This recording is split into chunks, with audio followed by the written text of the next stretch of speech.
actually, Andrew and I are having dinner with Eric this week. We didn't really consult Eric. I mean, where Eric left the show is so different to where we are now. I know Jensen talked to Eric about where we saw it ending, and Jensen wasn't sure, and we told Eric, and Eric said, "Oh, it's great! That's terrific." So we sort of got the stamp of approval from Eric, without it, If you would ask me this next week, I'd have a better answer going when I've dinner with him. So, from when Supernatural started to now, the television changed a lot. What do you think will be the biggest impact or mark that the show will leave on television?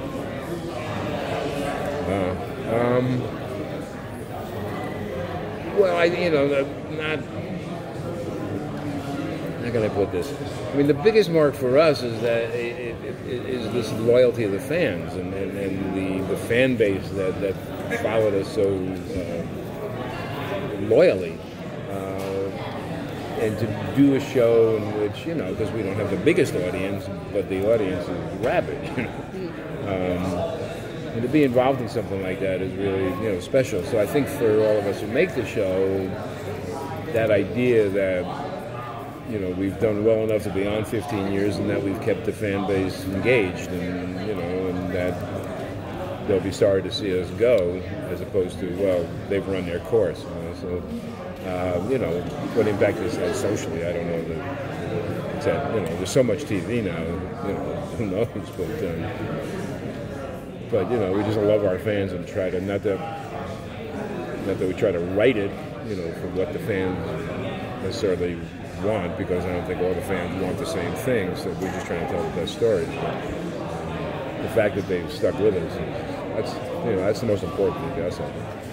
Supernatural obviously can be terrifying, but I love those funny episodes, like when they get locked in the convention center. Are we going to see something like that, honoring that fun jump the shark sort of stuff this last season? Can you tell us? Probably in the back nine of the show, we'll try to do one of our crazy ones. We haven't quite figured out what that is yet. We always say when we do these things, well, either this will be the end of the show, or because we say you've gone too far, but they've always seemed to work out. So we don't shy away from them. And I think we'll do one of those this year. Excellent. What do you think has ended up really different in the experience of doing a show for 15 seasons as opposed to what's more normal in the industry of doing one for one or two or three? What did that change as far as your experience as a director and a showrunner? Well, I mean, you never expect it, if you could get 5 years out of something, you'd say, wow, you've really done something. But I think, as I said on the panel today, because I never got bored doing the show. I never felt, old. I think that shows in the, in the material that, obviously the universe that we've dealt in has expanded over time, certainly since Eric's time. But it's always kept our interest. So I think some shows peter out because they just sort of lose their creative drive. That's never happened. Do you know why? Do you have a hypothesis about why, even after all this time?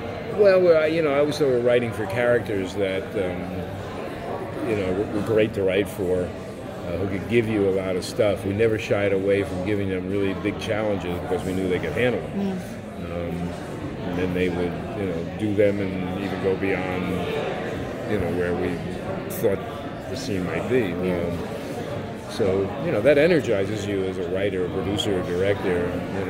I love directing these guys. It's the most fun for me is to go up there and direct, even though it's, half the time you're standing out in the rain. But it's just a great show to direct.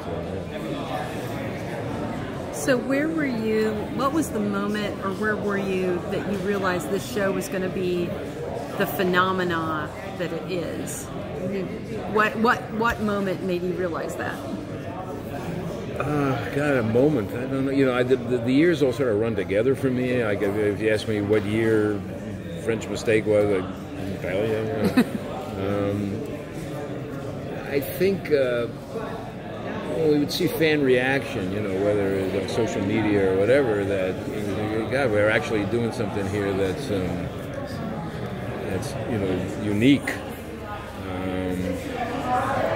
You would you go to a supernatural convention and you see the the enthusiasm, the size of the crowds, the enthusiasm. You come here, you fill Hall H, and the audience is just so thrilled to be there. So I'm not sure when exactly that happened for me. That realization, probably the first time I ever went to a convention. I remember I went to a convention in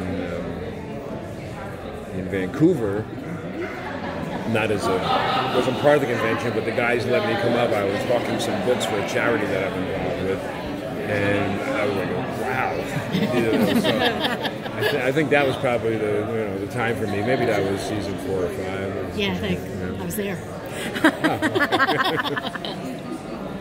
think they're trying to wrap us up. So thank you so much that's it? for your Okay. time. Thank you. Thank you very much.